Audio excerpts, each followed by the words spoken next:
नमस्कार दोस्तों, स्वागत है आपके अपने चैनल आईएएस एनालिसिस में। मध्यकालीन भारतीय इतिहास के अंतर्गत आज हम लोग बात करेंगे लेक्चर नंबर 32 के अंतर्गत इस हुमायूं के बारे में। जैसे कि पिछले क्लास मैंने आप लोगों को बताया हुआ था कि किस प्रकार से बाबर के द्वारा भारत में मुग़ल साम्राज्य की नींव रखी गई थी। लेकिन आपको समझना है कि बाबर ने जिन परिस्थितियों में भारत में मुग़ल साम्राज्य की नींव रखी थी वो इतना आसान नहीं है। बाबर की असमय मृत्यु ने पूरी तरीके से हुमायूं के कंधों पे यहाँ पे बोझ डाल दिया।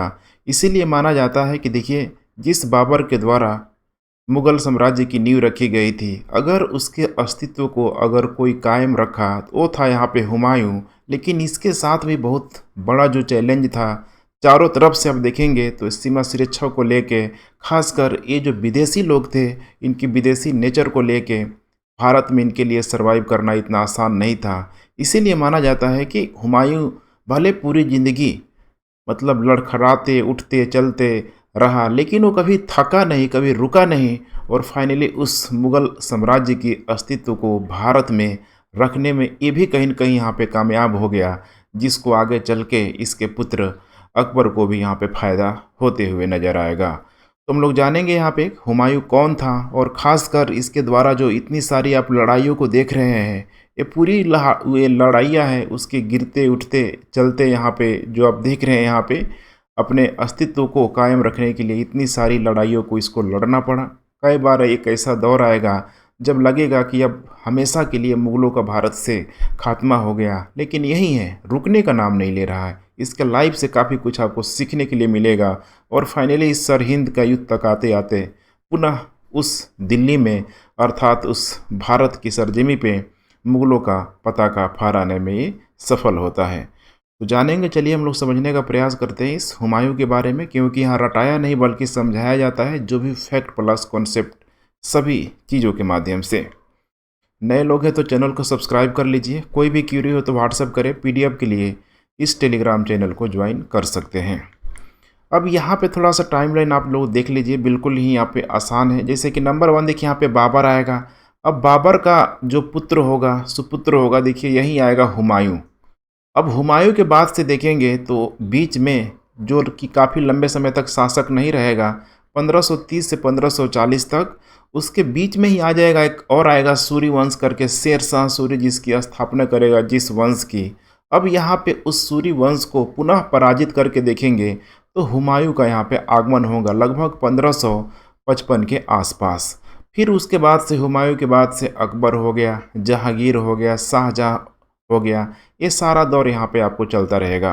तो मैं अभी जितना दिखाऊं उतना ही आप देखने की कोशिश कीजिए, आगे जाएंगे इधर तो मामला फंस जाएगा। तो यहाँ पे बस मैं यही कहना चाहता हूँ कि मुग़ल साम्राज्य में जब भी नंबर आए, बाबर के बाद हुमायूं, हुमायूं के बाद शेर शाह, फिर उसके बाद बाबर आएगा, फिर उसके बाद अकबर आएगा, जहांगीर, शाहजहां, औरंगजेब, ऐसे ही ये क्रम चलता रहेगा।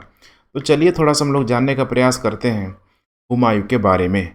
टाइम पीरियड देख रहे हैं 1508 से लेके 1555 तक, पूरा का पूरा ये भी अपना समय काल, जीवन जो है, एक होता है ना बुढ़ापे का जो समय है 70-80 साल जीने का, उतना जी नहीं पाएगा। देखेंगे अंतिम समय तक बेचारा ये भी पुस्तकालय की सीढ़ियों से लड़खड़ा के, जिस प्रकार से इसकी ज़िंदगी लड़खड़ाते चलते चल रही थी, वैसे ही लास्ट में इसकी मृत्यु भी यहाँ पे हो जाएगी। अब यहाँ पे थोड़ा सा देखने का प्रयास कीजिए, यही है इसका टॉम, बहुत ही शानदार टॉम, उसका जो मकबरा जो बनाया गया है, इसकी विधवा बेगम के द्वारा बनवाया गया है। 4 बाग शैली का इसमें निर्माण किया गया है, और इसी को आधार बना के माना जाता है कि आगे चल के जो आगरा में स्थित ताजमहल है, जो शाहजहां ने बनवाया था, इसी शैली के द्वारा यहाँ पे बनवाया गया है। तो काफ़ी रेड कलर है यहाँ पे आप देख पा रहे हैं, इसीलिए इसको लाल ताजमहल भी बोला जाता है। तो पहला जो ताजमहल है देखिए ऑलरेडी शाहजहां के द्वारा बनवाया गया है, और दूसरा जो ताजमहल, ठीक है, बीबी का मकबरा के नाम से प्रसिद्ध है, जो औरंगजेब ने अपनी बीबी के नाम पे बनवाया था। और यहाँ पे लाल जो ताजमहल जाना जाता है, ध्यान रखिएगा, हुमायूं का मकबरा जो दिल्ली में ही स्थित है। जाएंगे आप पुरानी किला के आसपास तो ये सारे जगह देखने के लिए आपको मिल जाएगी। अब यहाँ पे देखिए इसका पूरा जो नाम है नसरुद्दीन मोहम्मद हुमायूं, ध्यान रखिएगा, नसरुद्दीन मोहम्मद हुमायूं। जन्म जो इसका हुआ है देख पा रहे हैं यहाँ पे 6 मार्च 1508 को चाहरबाग में हुआ है, काबुल में, जो कि अभी अफ़गानिस्तान की राजधानी है काबुल। एक बहुत बड़े शहर के रूप में भी काबुल वहाँ पे स्टेबलाइज है। पिता का नाम इसका बाबर है, जैसे आपको पता है, और माता का नाम है इसका माहम बेगम। ध्यान रखिएगा, माहम बेगम, कितने बार एग्जाम में इसके माता का भी नाम पूछा जा चुका है। मृत्यु जो हुआ है इसका 27 जनवरी 1555 को दिल्ली में हुआ है, और इसका मकबरा दिल्ली में ही यहाँ पे बनाया गया है, चार बाग शैली के आधार पे। जैसा कि मैंने आपको शुरुआती तौर पे बताया, इसको लाल ताजमहल के रूप में जाना जाता है। देखिए, महज माना जाता है कि 12 साल का जब इसका उम्र था, तो ये आपको ध्यान होगा कि जो बाबर था, अफ़गानिस्तान के क्षेत्रों में, खासकर उस मुल्तान हो गया, काबुल हो गया, वहाँ से वो शासन प्रशासन को चलाने का प्रयास करता था। तो वहीं पे अफ़गानिस्तान में स्थित बदख्खा का, यहाँ पे ध्यान रखिएगा, इसको सूबेदार बनाया गया था इस हुमायूं को 12 साल की उम्र में ही। और आगे चल के देखिए, पानीपत के प्रथम युद्ध में बहुत इंपॉर्टेंट सवाल पूछा जाता है कि हुमायूं ने सबसे पहले किस युद्ध में पार्टिसिपेट किया हुआ था। तो पानीपत का जब प्रथम युद्ध था, जब बाबर वर्सेस इब्राहिम लोदी के बीच लड़ा जा रहा था, तो उसमें एक बच्चा भी था, ध्यान रखिएगा, उसका नाम था यहाँ पे हुमायूं। ध्यान रखिएगा, हुमायूं। तो हुमायूं ने 1526 में पहली बार माना जाता है कि उस युद्ध में पार्टिसिपेट किया था। उम्र कोई खास नहीं था, यही 17-18 साल का उसका उम्र उस समय हो रहा होगा। और यहाँ पे देख पा रहे हैं 26 दिसंबर 1530 को यहाँ पे बाबर की मृत्यु हो गई। तो ये डेट याद रखिएगा। अब 1526 से लेके 1530 के बीच जितना भी सारा अभियान करेगा बाबर, उन सारे ही अभियानों में हुमायूं पार्टिसिपेट करेगा, क्योंकि ऑलरेडी एक सूबेदार के रूप में मौजूद है। और इसके अब समझना है आपको, इसके पिता का अभियान है, ठीक है। तो ये स्वाभाविक सी बात है, ये जाएगा ही जाएगा। और हुमायूं ऐसे ही नहीं है, बाबर का तो चूँकि बहुत सारे पुत्र थे, सारे पुत्रों में सबसे जो प्रिय पुत्र हुमायूं ही था, तो इसीलिए जहाँ जाता था उसको लेके ही जाता था।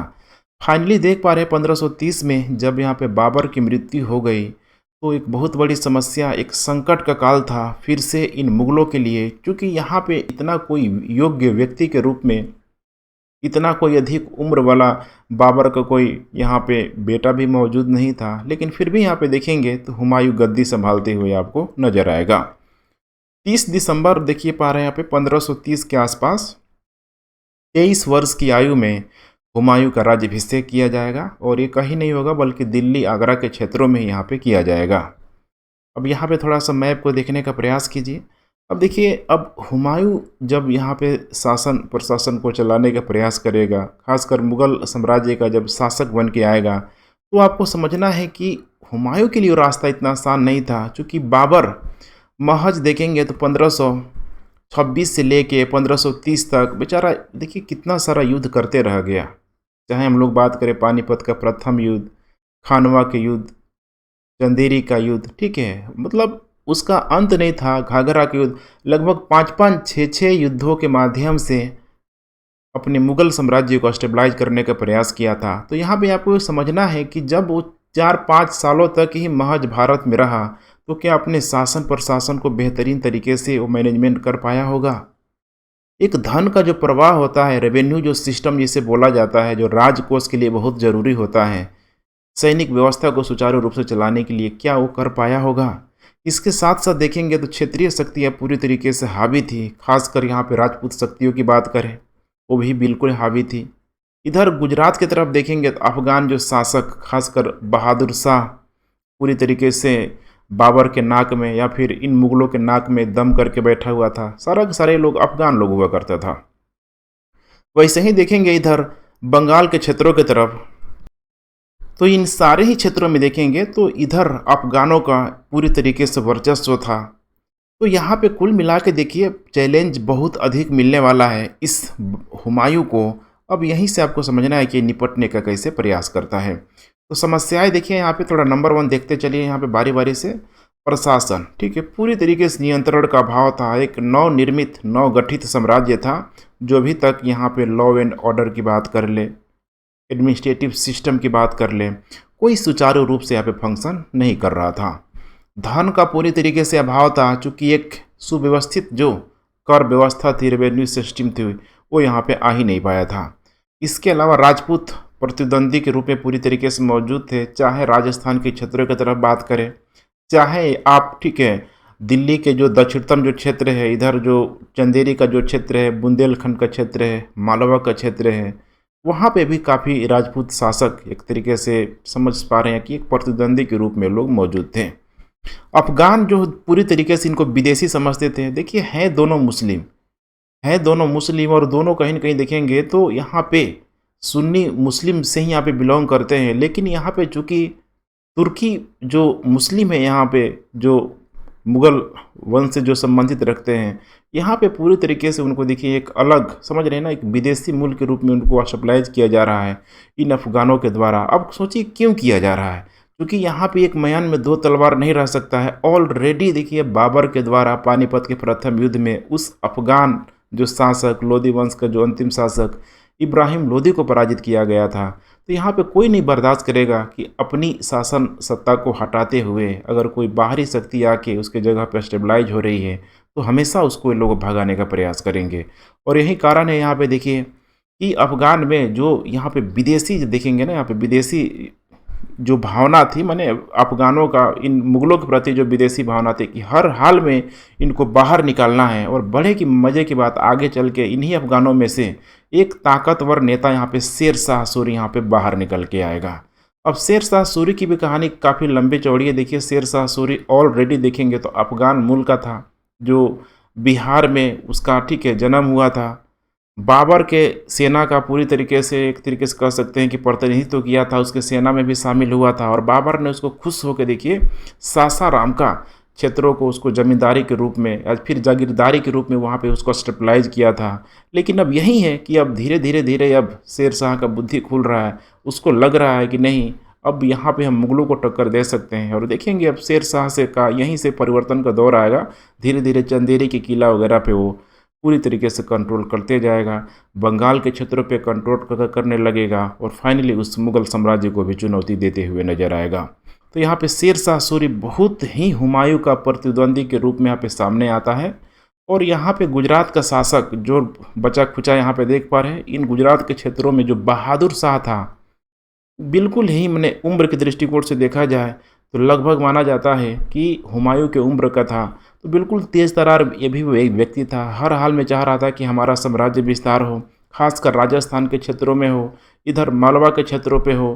तो ये भी कोई कम नहीं था, गुजरात का शासक बहादुर शाह, ये भी एक अफ़गान शासक था। और ये भी कहीं न कहीं देखेंगे तो हुमायूं को चैलेंज देते हुए नजर आ रहा था। इसकी साम्राज्य विस्तार की शक्ति लगातार यहाँ पे पूरी तरीके से ठीक है इसकी भूख बढ़ रही थी। साम्राज्य विस्तारवादी नीतियों को लेके बार बार ठीक है युद्ध के माध्यम से आसपास के क्षेत्रों को अपने अंडर कंट्रोल करने का प्रयास करता था। तो चलिए बारी बारी इस थोड़ा देखते हैं कि अब कैसे इन समस्याओं से निपटने का प्रयास करता है। और इन समस्याओं से निपटने का आपको पता ही है कि बिना युद्ध किए तो अब वो निकलेगा नहीं। लेकिन यहाँ पे एक और सबसे बड़ी समस्या थी, थोड़ा सा आपको यहाँ पे ध्यान रखना है, मुग़ल साम्राज्य का बंटवारा।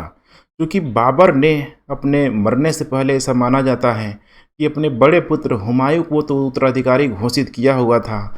लेकिन तैमूरी परंपरा जो उज़्बेकिस्तान के क्षेत्रों की तरफ थी कि जब भी वहाँ पे पिता की मृत्यु हो जाती है तो बड़ा बेटा को उत्तराधिकारी बनाया जाता है, लेकिन जो भी साम्राज्य होता था उसको बराबर बराबर हिस्सों में बांट दिया जाता था।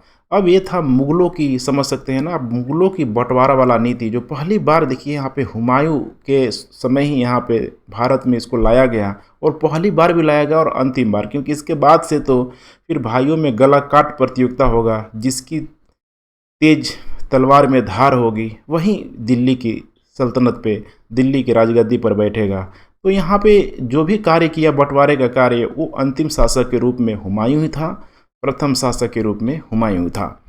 तो मुग़ल साम्राज्य का बंटवारा यहाँ पे देख पा रहे तैमूरी परंपरा के आधार पे किया गया था। कैसे किया गया था? तो देखिए हुमायूं चूँकि उत्तराधिकारी के रूप में नियुक्त हुआ था तो इसने दिल्ली और आगरा के क्षेत्र को लिया हुआ था। बाकायदा हुमायूं ने अपने पिता से अर्थात बाबर से प्रॉमिस किया हुआ था कि कोई टेंशन नहीं लेना है, आपकी जो मंशा है, आपकी जो ख्वाहिश है, जो सपना है, मैं उसे पूरा करूँगा। तो हुमायूं ने बड़ी ईमानदारी से इस चीज़ को निभाया। अपने जो क्षेत्र है देखिए दिल्ली और आगरा का क्षेत्र, ध्यान से देखते चलिए, यहाँ पे दिल्ली और जो आगरा का जो क्षेत्र था अपने अंडर कंट्रोल में यहाँ पे रख लिया। दूसरा था यहाँ पे कमरान मिर्ज़ा, बहुत ही आप कह सकते हैं चूँकि सौतेला भाई था इसका, बाबर 10-10 11-11 शादियाँ किया हुआ था। तो कमरान मिर्ज़ा को कंधार का क्षेत्र दिया, काबुल का क्षेत्र दिया। अब कंधार काबुल आपको समझना है कि वर्तमान में जो अफ़गानिस्तान का क्षेत्र है, वहाँ पे उसको रेवेन्यू वगैरह तो मिल नहीं रहा था। बिल्कुल ही बार-बार बोलता हूँ कि वहाँ पे बारिश नहीं होती है, मरुस्थलीय कलर वाला पूरी तरीके से क्षेत्र है। प्रोडक्शन एग्रीकल्चर वाला वहाँ पे कुछ है ही नहीं वहाँ पे। तो ये कंधार और काबुल में इसको कुछ मिला नहीं और आगे देखिए बाद में पंजाब के क्षेत्रों की तरफ अर्थात वर्तमान में जो पाकिस्तान का जो क्षेत्र है, इन सारे क्षेत्रों पर उसने पूरी तरीके से शुरुआती तौर पे ही आक्रमण कर दिया। लेकिन चूँकि हुमायूँ अब इधर व्यस्त था पूरी तरीके से कि हमें नीचे की तरफ अभियान करना है, राजपूतों के खिलाफ, इधर पूरब की तरफ खासकर अफ़गानों के खिलाफ अभियान करना है। इसीलिए हुमायूँ शुरुआत तौर पे इस गृह युद्ध से बचना चाहता था कि आपस में ही हम लोग लड़ मरेंगे तो फिर यहाँ पे बाहरी शक्ति आएगी और हमें डैमेज कर देगी। तो पंजाब में उसका अधिकार ठीक है बना रहने दिया, बाद में देखेंगे इससे कैसे निपटेगा। ध्यान से भी आप देखते चलिए। अब कमरान मिर्जा का ही भाई होगा अस्करी, ये दोनों भाई है, ध्यान रखिएगा, ठीक है। इसको संभल का क्षेत्र दिया गया। संभल का क्षेत्र देखेंगे तो वर्तमान में जो उत्तर प्रदेश का जो पश्चिमी, समझ रहे हैं ना, उत्तर पश्चिम का जो इलाका है इधर, ये वाला जो इलाका है इधर दे दिया इसको, ध्यान रखिएगा, अस्करी को दे दिया। और चौथे नंबर पे जो हिंदाल था, ध्यान रखिएगा, हिंदाल को अरवल का क्षेत्र दे दिया। तो दिल्ली से नीचे आपको वहीं राजस्थान के क्षेत्रों में इधर अलवर का क्षेत्र मिल जाएगा, इसको दे दिया। और हुमायूं चूँकि और भी दयालु था, उसका और भी समझ रहे हैं ना चचेरा भाई वगैरह था जिसे सुलेमान मिर्जा, इसको बदख्शा का क्षेत्र, अब बदख्शा जो क्षेत्र है अफगानिस्तान की तरफ आपको देखने के लिए मिल जाएगा। हालांकि भौगोलिक लोकेशन के दृष्टिकोण से बहुत इंपॉर्टेंट नहीं था, उपजाऊपन के दृष्टिकोण से बहुत इंपॉर्टेंट नहीं था, लेकिन यहाँ पे हुमायूं की, समझ रहे हैं ना, उसकी ईमानदारी को, इसकी ऑनेस्टी को यहाँ पे रिप्रेजेंट किया जा रहा है कि देखिए बोला था उसके पिता ने 4 क्षेत्रों में बांट लेना, 5-5 क्षेत्रों में इसने पूरे पूरे मुगल सल्तनत को यहाँ पे बांट लिया। अब यहाँ पे प्रश्न पूछता है, थोड़ा ध्यान से आप लोग देखते चलिए कि देखिए अस्कारी जो मिर्जा है, ध्यान रखिएगा, और कामरान मिर्जा है, दोनों ही भाई हैं और इनकी माता को जो नाम है गुलरुख बेगम, एग्जाम में पूछा जा चुका है कि इनके माता का नाम क्या है। अब देखिए यहाँ पे एक था हिंदाल और दूसरा था यहाँ पे गुलबदन बेगम जो उसकी पुत्री थी, ठीक है, मतलब बाबर की। तो हिंदाल मिर्जा की जो माँ है देखिए यहाँ पे दिलदार बेगम है और गुलबदन बेगम उसकी बहन है। अब यहाँ पे आइए, यहाँ पे बाबर का देख पा रहे हैं यहाँ पे, ठीक है, सॉरी यहाँ पे हुमायूं, ठीक है। तो हुमायूं की माता का नाम हो जाएगा यहाँ पे महाम बेगम, ठीक है। तो ये थोड़ा गुलरुख बेगम और दिलदार बेगम को आप लोग ध्यान में जरूर रखिएगा क्योंकि यहाँ से प्रश्न बन चुका है। अब हम लोग देख पा रहे हैं यहाँ पे माना जाता है कि ये जो बंटवारा थी सबसे बड़ी भूल थी, क्योंकि देखिए भाइयों में इतिहास में शायद ही कभी ऐसा कोई पल आया है जब एक भाई दूसरे भाई को सपोर्ट करते हुए नजर आएगा, लेकिन जनरली आप इतिहास में देखेंगे तो एक भाई दूसरे भाई का गला काटते हुए जरूर नजर आएगा। और यही हुआ, इसके सौतेला भाई देखिए कमरान मिर्जा इसको प्रतिद्वंदी बन जाएगा। अब जब प्रतिद्वंदी बन जाएगा तो अब हुमायूं को जहां एक तरफ अफगानों का सामना कर पड़ रहा है, एक तरफ राजपूत शासकों का सामना करना पड़ रहा है, एक तरफ बहादुर शाह जो गुजरात का था उससे सामना करना पड़ रहा है, तो वहीं पश्चिम के क्षेत्रों की तरफ देखेंगे तो कहीं न कहीं कमरान जो मिर्जा है उसका देखिए सौतेला भाई एक प्रतिद्वंदी के रूप में उभर रहा है। तो कुल मिला के आप देख पा रहे हैं बिल्कुल हुमायूं बीच में है, यहाँ पे दिल्ली में, यहाँ पे बीच में है, यहाँ पे, ठीक है, इधर अफगान और नीचे से इधर राजपूत, इधर गुजरात वाला, और इधर यहाँ पे देखिए कौन आ जा रहा है इस साइड से, ठीक है, तो उसका कमरान मिर्जा भाई आ जा रहा है। तो समस्या तो थी ही यहाँ पे हुमायूं को, इसीलिए यहाँ पे लेनपुन बोलता है कि देखिए हुमायूं बहुत हैंडसम था, सुंदर था, लेकिन उतना ही वो दयालु था यहाँ पे, और इस दयालुता का लाभ इसके भाई कमरान मिर्जा ने उठाया पंजाब पे पूरी तरीके से कंट्रोल करके। अब इसकी शासन अवधि को यहाँ पे 2 भागों में बांटा जाता है। नंबर 1 जो शासन पीरियड है, जैसे बाबर की मृत्यु हो जाएगी तो लगभग 1530-31 से माना जाता है कि 1540 तक। इस समय इसका जो पूरा अगर आप लोग क्षेत्र देखेंगे तो अफगानिस्तान से लेकर पाकिस्तान और उत्तर भारत के कुछ क्षेत्रों तक इसका क्षेत्र फैला होता है, लेकिन फाइनली जो केंद्र बिंदु था दिल्ली और आगरा तक ही ये प्रमुख इसका क्षेत्र हुआ करता था। और इसी दौरान आप देखेंगे तो फाइनली चौसा के युद्ध में जब शेर शाह सूरी के द्वारा जब इस हुमायूं को पराजित कर दिया जाएगा और पुनः उसके जस्ट देखेंगे तो बिलग्राम कन्नौज का युद्ध होगा, वो डिसाइड कर देगा कि मुगल साम्राज्य का अर्थात दिल्ली में किसका शासन नहीं होगा, अर्थात जब हुमायूं हार जाएगा तो उसको यहाँ पे निर्वासित कर दिया जाएगा और अब वहीं से शेर शाह सूरी वंश की अर्थात सूरी वंश की दिल्ली में स्थापना हो जाएगी। तो आपको समझना है ये वही टाइम पीरियड है। तो 1540 तक उसके बाद से देखेंगे तो 1540 से लेके ठीक है लगभग 55 तक दिल्ली में सूर्यवंश का राज चलेगा और उसका सबसे इम्पोर्टेंट शासक होगा शेर शाह सूरी, जिसको शुरुआत में शेर खां के नाम से भी जाना जाता है। फिर अब अटैक करेगा, चूँकि हार मानने वाला तो है नहीं, चूँकि अटैक नहीं करता तो अभी हम लोग मुगल साम्राज्य का इतना बड़ा इतिहास नहीं पढ़ रहे होते। 1555-56 के आसपास माना जाता है कि दोबारा अटैक करेगा और अपनी खोई हुई जो भी साम्राज्य था उसको वापस पाने का प्रयास करेगा और इसमें वो सफल हो जाएगा। और यहाँ पे अब बाजी उल्टी होती है, हुमायूं उन सूर्यवंश के शासकों को पराजित कर देगा और पुनः दिल्ली पे अपना अधिकार कर लेगा। तो यहाँ पे टाइम पीरियड देख पा रहे 1555 से 56 में मैंने आसपास दोबारा इस दिल्ली पे मुगल साम्राज्य की स्थापना हो जाएगी। और इसमें सबसे इम्पोर्टेंट रोल होता है सफ़ाविद शासकों की सहायता से, क्योंकि मैंने पिछले क्लास आपको बताया हुआ था कि सफ़ाविद जो देखिए ईरान के तरफ थे, ध्यान से आप लोग देखते चलिए, ऊपर इधर उज़्बेक लोग थे और इधर देखिए यहाँ पे खासकर यूरोप के पूर्वी भागों की तरफ देखेंगे वहाँ पे ऑटोमन साम्राज्य के रूप में वहाँ पूरी तरीके से आ चुका था, मुस्लिम शासक के रूप में यहाँ पे मौजूद थे। तो ये पूरी तरीके से इन सफ़ाविदों पे अटैक करते थे, ये लोग भी अटैक करते थे, आपस में लोग लड़ते झगड़ते रहते थे। तो यहाँ पे जो सफ़ाविद लोग था बिल्कुल ही शिया वंश के रूप में मौजूद था। और यहाँ पे हम लोग जो बात कर रहे हैं भारत में जो मौजूद यहाँ पे मुग़ल जो साम्राज्य की बात कर रहे हैं, ये लोग सुन्नी था। तो यहाँ पे देखेंगे तो एक बहुत अच्छा फाउंडेशन दिखाई देता होगा, आपको नज़र आएगा कि सफ़ाविद शासकों की सहायता से ही पूरी तरीके से मुग़ल जो साम्राज्य था भारत में पूरी तरीके से स्टेबलाइज हो गया। कि चाहे हम लोग बाबर की बात करें, बाबर को भी इन सफ़ाविदों ने बहुत सपोर्ट किया था, हुमायूं को भी इन सफ़ाविद लोग ठीक है बहुत सपोर्ट करते हुए नज़र आ रहा है। तो बिल्कुल ही ध्यान रखिएगा, ठीक है, शतरंज की जो गोटियाँ होती हैं ना, उसी गोटियों की तरह आपको चारों तरफ मतलब हर जगह आपको अपना बिसात अपना नज़र आपको जमाए रखना होगा, तभी आपको अच्छे तरीके से चीज़ें कोरिलेट हो पाएंगी। नहीं तो पता चले कि सफ़ाविद कौन है आप ढूंढने लग जाए। सारा का सारा मैं सिस्टमेटिक ढंग से आपको पढ़ाते आ रहा हूँ।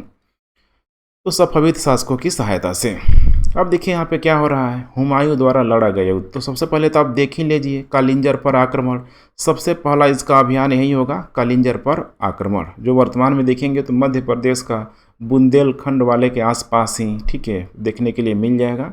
वहीं का शासक होगा रुद्र प्रताप करके। उसके बाद होगा यहाँ पे दोहरिया का युद्ध, ठीक है, बिल्कुल ही देखेंगे तो गोमती नदी के आसपास का ये इलाका है, वर्तमान में दोहरिया या फिर इसे देवरिया भी आप कह सकते हैं, ठीक है, वहीं इलाहाबाद वाले जो रेंज में यहाँ पे नज़र आएगा। उसके बाद यहाँ पे हो जाएगा चुनार पर घेरा। चूँकि इस चुनार पे देखेंगे तो शेर शाह माने शेर खां, जिसको शेर शाह सूरी भी आगे चल के बोला जाएगा, तो शेर खां क्या करेगा, तो यहाँ पे एक रानी होती है, एक विधवा रानी होती है, ठीक है, एक महिला होती है, ध्यान रखिएगा मुस्लिम महिला, उसी से जाके शादी कर लेगा और चुनार पे अपना कंट्रोल कर लेगा। बड़ा अच्छा चीज़ का यूटिलाइज करता है शेर खां भी, एक देखिए विधवा से शादी करता है और जाके उसका जो भी साम्राज्य छोटा क्षेत्र होता है उस पर पूरी तरीके से कंट्रोल कर लेता है। वैवाहिक नीति बड़ा कारगर साबित होती है, चाहे आप शुरू से आप देखेंगे भारत के इतिहास में। तो चुनार पर घेरा देखेंगे कि क्या कारण था उसका, क्यों डालने की ज़रूरत पड़ती है। हुमायूं को 2 बार डालेगा, एक बार 1532 में और एक बार डालेगा 1538 में। उसके बाद यहाँ पे गुजरात के शासक बहादुर शाह से संघर्ष होगा कि मालवा, ठीक है, गुजरात, ठीक है, और इसके अलावा देखेंगे तो मेवात के क्षेत्रों की तरफ अधिकार करने का प्रयास करेगा। और ख़ासकर जब मेवाड़ के क्षेत्रों की तरफ जाएगा तो वहीं पे रानी कर्नावती का भी जिक्र आएगा, जो कि ठीक है अधिकतर इतिहासकारों के द्वारा उसको लेके ठीक है थोड़ा आलोचना भी किया जाता है, क्रिटिसाइज़ किया जाता है कि सही है नहीं है, लेकिन चूंकि प्रश्न पूछा जाता है एग्जाम में तो हम लोग उसको भी देखेंगे कि कैसे रानी कर्नावती ने हुमायूं से रक्षा बंधन को भेज के उससे मदद मांगा हुआ था, मतलब मदद मांगी हुई थी। उसके बाद बात करेंगे हम लोग चौसा का युद्ध देख पा रहे, ठीक है, चौसा का युद्ध बहुत इंपॉर्टेंट होगा। बिहार में बक्सर के किनारे करमनासा नदी के आसपास गंगा नदी की जो एक सहायक नदी के रूप में मौजूद है, वहाँ पे देखेंगे तो इस हुमायूं को बहुत नुकसान झेलना पड़ेगा। फाइनली कन्नौज और बिलग्राम के युद्ध में शेर शाह सूरी के द्वारा अंतिम रूप से देखेंगे तो हुमायूं को पूरी तरीके से निर्वासित कर दिया जाएगा। बेचारा हुमायूं 14-15 सालों तक घुमक्कड़ जीवन जिएगा। इसी दौरान देखेंगे तो शादी भी करेगा और ठीक है जिससे शादी करेगा उसकी जो बच्चा पैदा होगा देखेंगे हम लोग, ठीक है, खासकर जो अमरकोट के जो शासक होगा उसी के पास, उसी के यहाँ शरण लेगा और अकबर वहीं पे पैदा होगा। तो देखते चलिएगा 1540 के आसपास टाइम पीरियड आ गया है।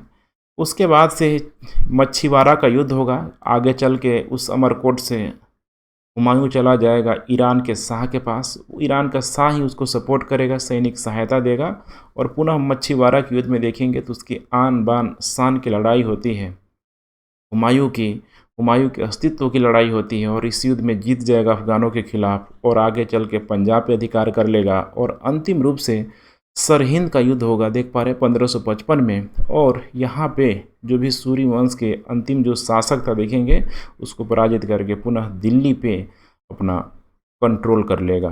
तो टिट फॉर टैट है, जैसे का तैसा, अर्थात जैसे बाबर ने मुगल साम्राज्य की नींव रखा था, किस प्रकार से हुमायूं उसको चलाने का प्रयास किया, लेकिन हुमायूं को शेरशाह सूरी के द्वारा निकाल दिया गया और पुनः वापस अब देखिए हुमायूं अपने दम पे अपनी कूटनीतिक सैनिक कुशलता का परिचायक देते हुए पुनः वो अपने क्षेत्र पे अर्थात दिल्ली पे, भारत पे कंट्रोल करने का प्रयास करता है। तो मेरे साथ बिल्कुल बने रहिए, बहुत लंबा चौड़ा है यहाँ पे, ठीक है, बिल्कुल आप समझ जाएंगे कहानी के फॉर्मेट में।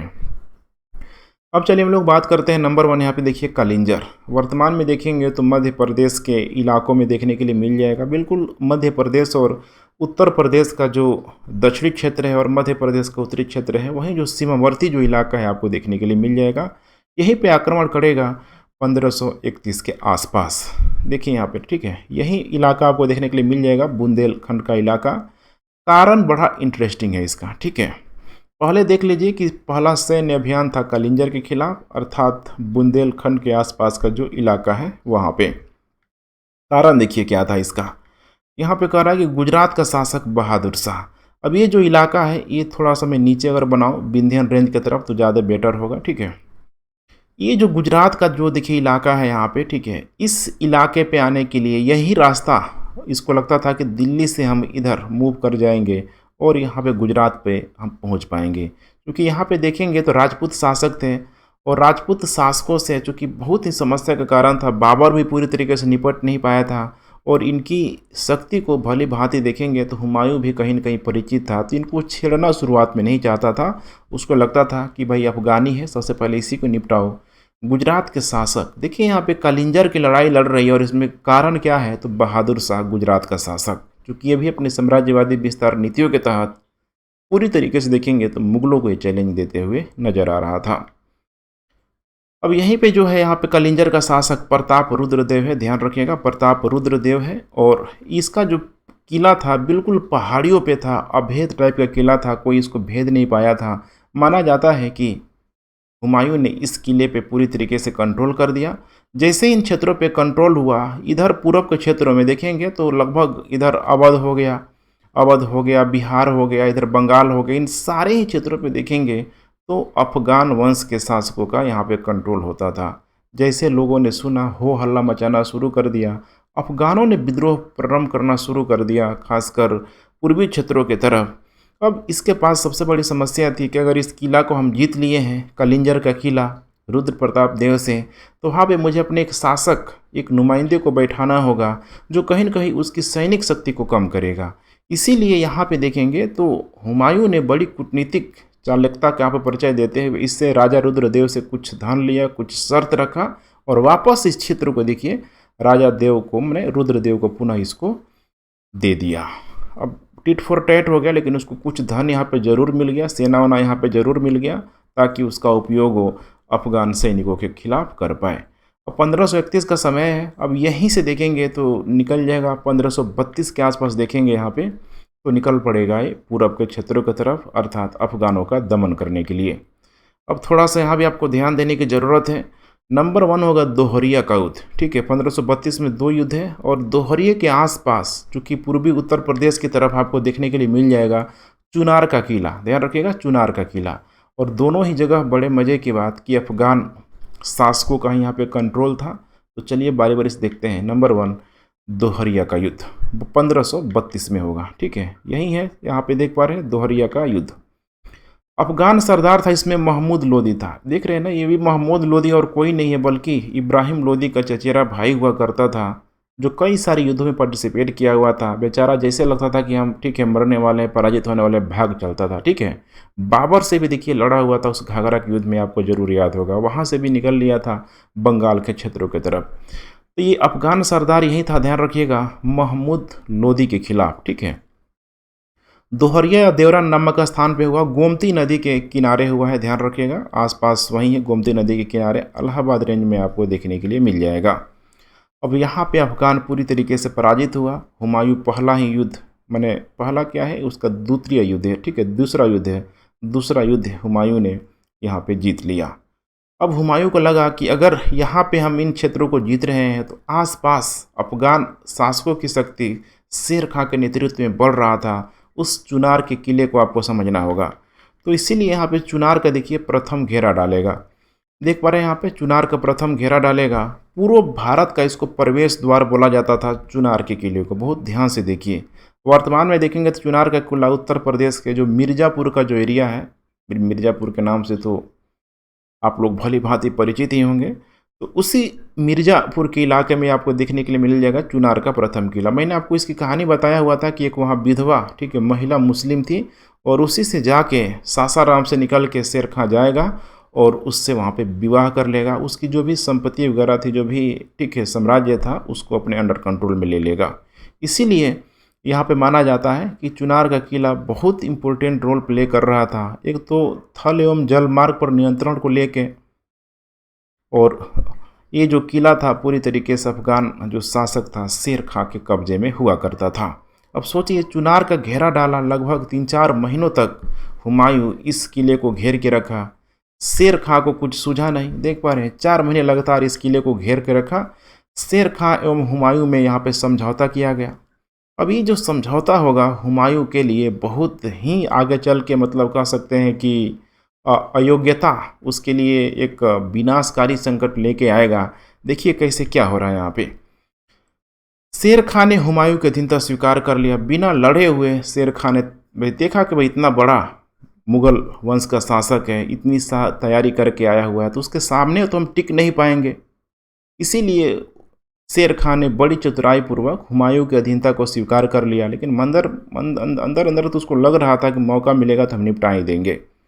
अपने पुत्र कुतुब खां को अपनी वफादारी को सिद्ध करने के लिए हुमायूं की सेना में अपनी एक टुकड़ी को सेना को यहाँ पे हुमायूं की सेना में डाल दिया कि देखो अगर ऐसे भी विश्वास नहीं हो रहा है तो हमारा पुत्र जा रहा है।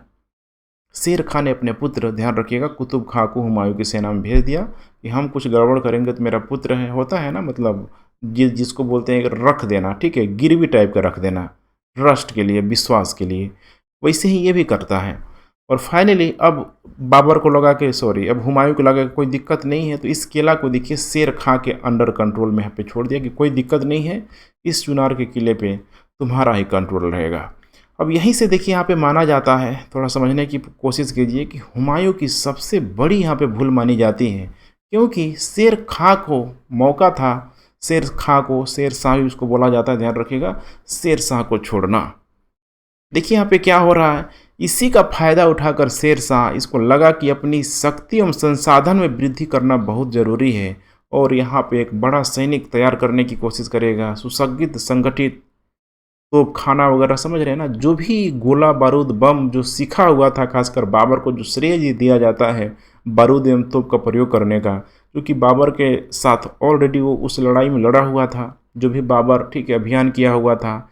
इसीलिए आपको समझना है कि अब शेर शाह देखिए भली भांति समझ रहा है कि इस युद्ध को किस तरीके से यहाँ पे संचालित किया जा सकता है, खासकर अगर हुमायूं के खिलाफ अगर लड़ना है तो।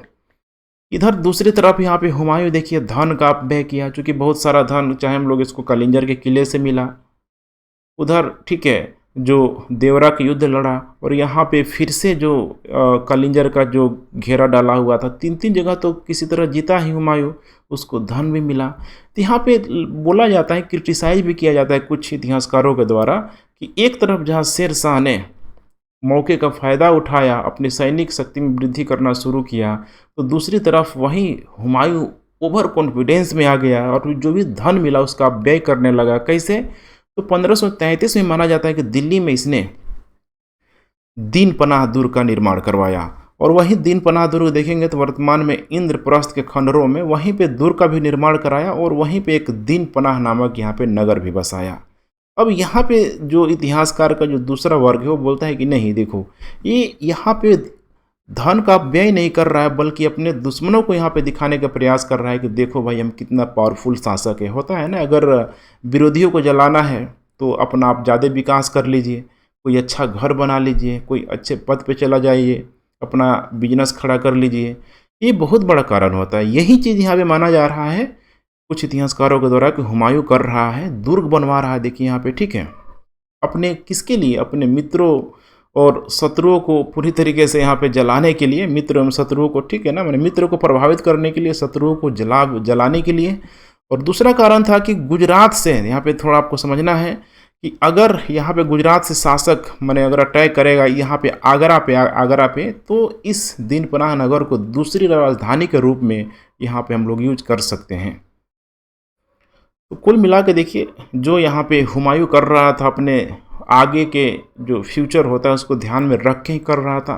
दूसरी तरफ माना जाता है कि इसमें यहाँ पे उसको धन वगैरह मिला तो लगा अफीम वगैरह पीने लगा, ठीक है, अल्कोहलिक हो गया, नशेड़ी टाइप का हो गया। इसमें भी इतिहासकारों के द्वारा बोला था ऐसा नहीं था, ठीक है, क्योंकि उस समय एक कह सकते एक ट्रेंड था अमीरों में, खासकर जिसके पास संसाधन होते थे, जनरली सब कोई करता था। तो थोड़ा बहुत यहाँ पे हुमायूं भी किया है ऐसा, ठीक है, आरोप प्रत्यारोप का दौर आपको लगता रहता है, ठीक है। तो पूछ देगा कि अफीम का सेवन कौन करता था, तो इसमें नाम आ जाएगा हुमायूं का, ठीक है। तो मित्र एवं शत्रु को प्रभावित करने के लिए 1534 में माना जाता है कि बिहार में मोहम्मद जमान मिर्जा एवं मोहम्मद सुल्तान मिर्जा के विद्रोह की इसने सफलतापूर्वक दबाया। ओवर कॉन्फिडेंट हो गया कि कोई समस्या नहीं है, सब हमारे अंडर कंट्रोल में यहाँ पे काम चल रहा है।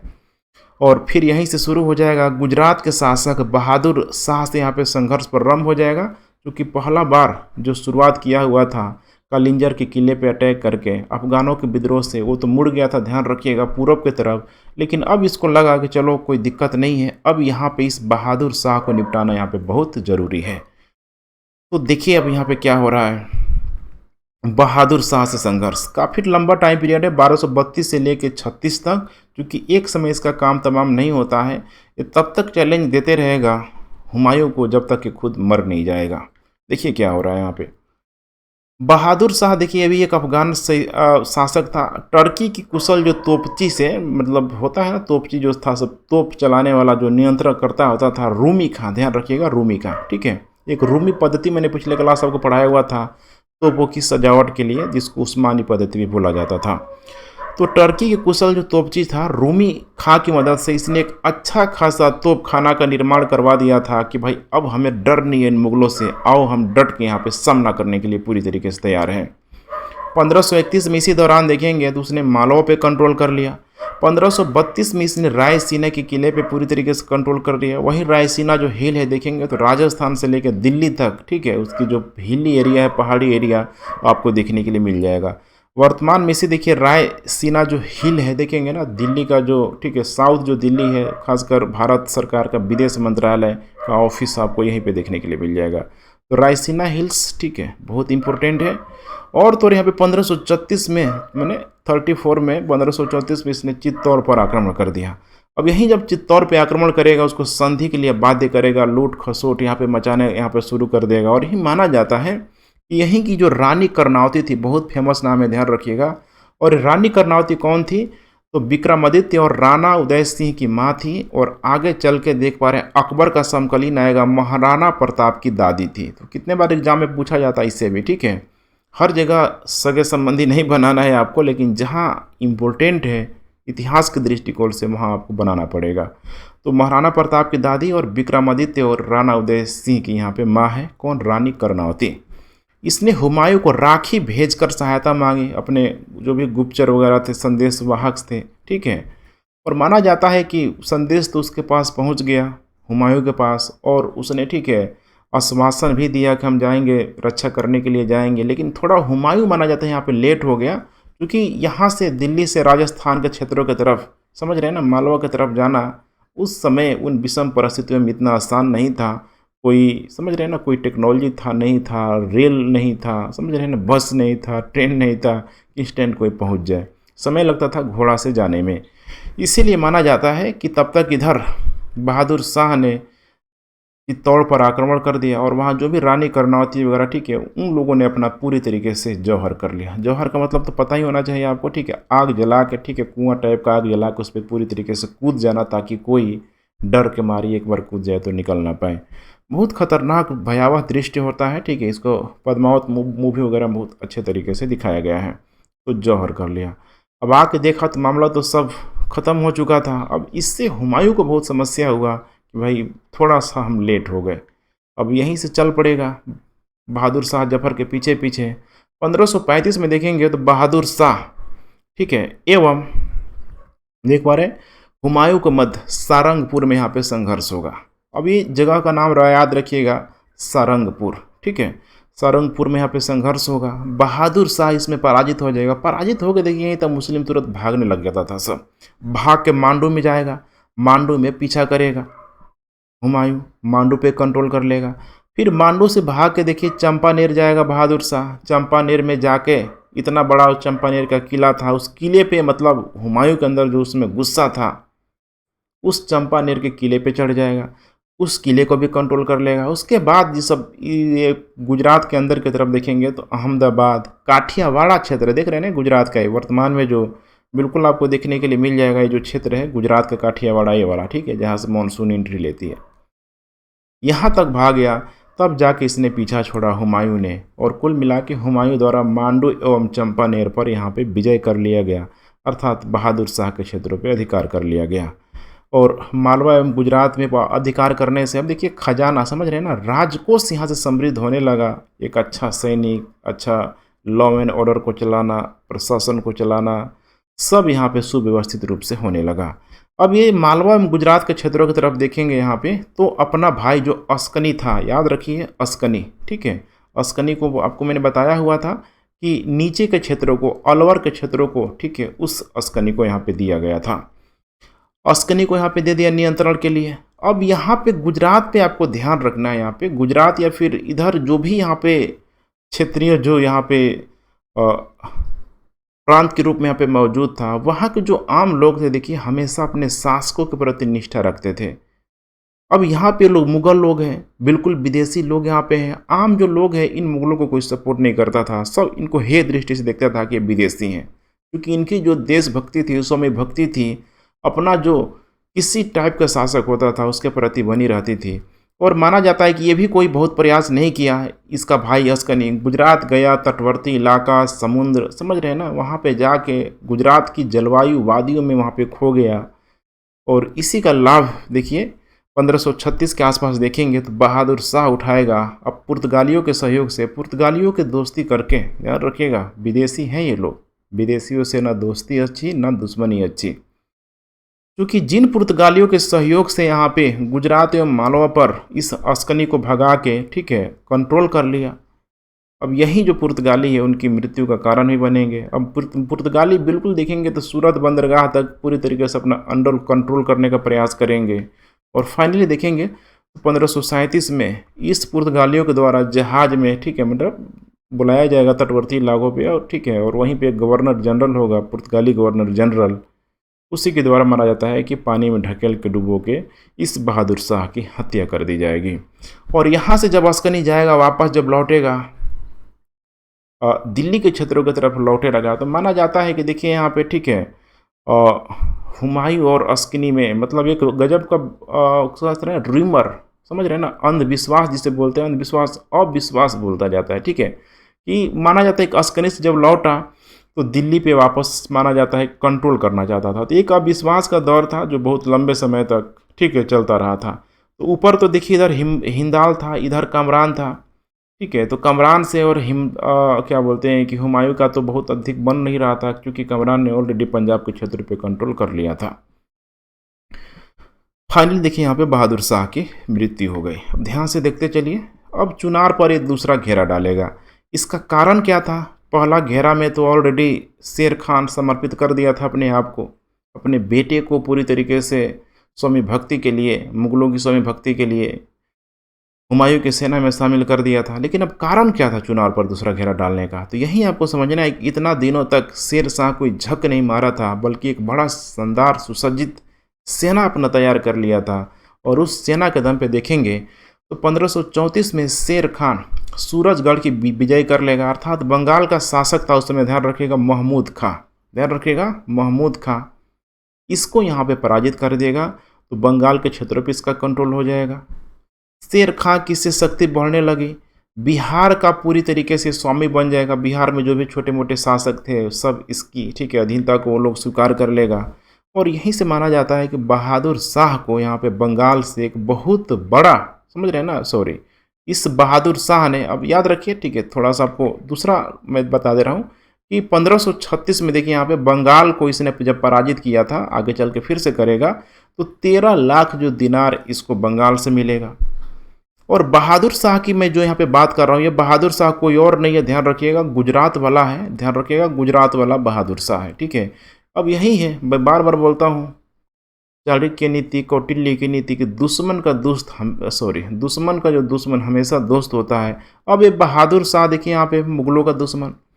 अब ध्यान रखिएगा, बहादुर शाह मुगलों का दुश्मन, और यहाँ पे शेर खान, ठीक है, जो शेर खां का जो दुश्मन है ये मुगल है।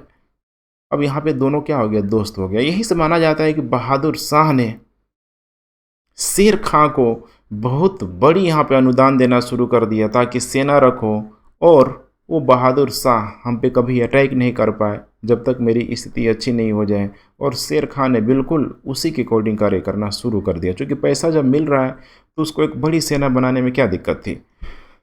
1536 में देखिए यहाँ पे बंगाल को पराजित करके इसको 13 लाख दिनार बहुत होता था उस समय, दिनार माने सोने के सिक्के, ठीक है।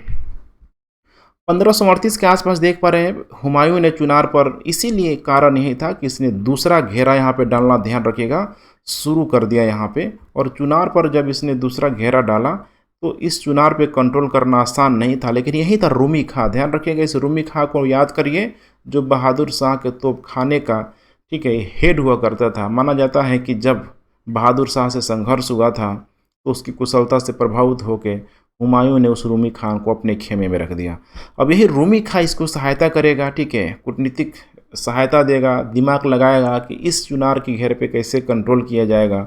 और फाइनली यहाँ पे इस चुनार के घेरे को, अर्थात दूसरे घेरे के रूप में पूरी तरीके से देखेंगे तो सफल नज़र आएगा। और यहाँ पे शेर खां के जो किला था, यहाँ पे चुनार के घेरा, इसको हुमायूं के द्वारा अपने अंडर कंट्रोल में कर लिया जाएगा। अब यहाँ तक तो आपको लग रहा होगा कि हुमायूं तो भाई हार ही नहीं रहा है। मैंने बोला था हुमायूं गिरते, ठीक है, उठते, लड़कते, ठीक है, तो थोड़ा सा पेशेंस रखिए, अभी आपको सब समझ में आएगा। अब चलिए देखिए नेक्स्ट यहाँ पे, ठीक है। अब देखिए यहीं से माना जाता है कि जैसे ही चुनार के दूसरा जो घेरा डाला गया उसमें वहाँ पे हुमायूं का कंट्रोल हुआ, ये तुरंत देखेंगे ना, इधर इधर जो यूपी का क्षेत्र है, उत्तर प्रदेश के क्षेत्रों से इधर भाग के तुरंत नीचे आ गया और रोहतास के दुर्ग पे इसने कंट्रोल कर लिया। तो रोहतास वर्तमान में बिहार का एक जिला है, ध्यान रखिएगा, दक्षिणी बिहार की तरफ आपको देखने के लिए इधर मिल जाएगा, गया के आसपास। तो रोहतास का जो किला था वो भी बहुत ही, मतलब वो कह सकते हैं कि मजबूत किला हुआ करता था।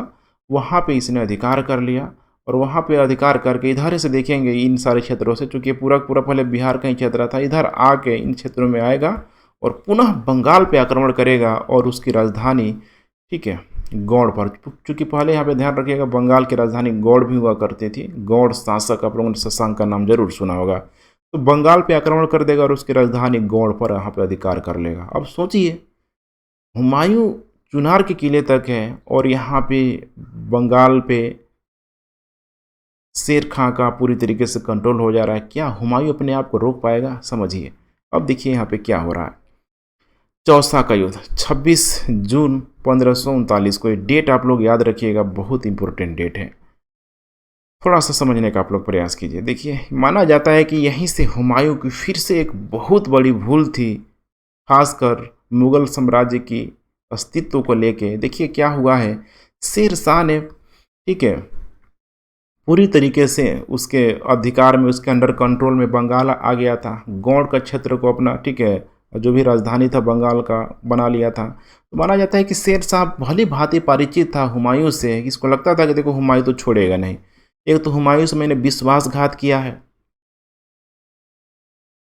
समझ रहे हैं ना, विश्वासघात किया है। चूंकि चुनार के प्रथम घेरा में उसने अपनी अधीनता को स्वीकार किया था, लेकिन दोबारा रिटेलिएट किया।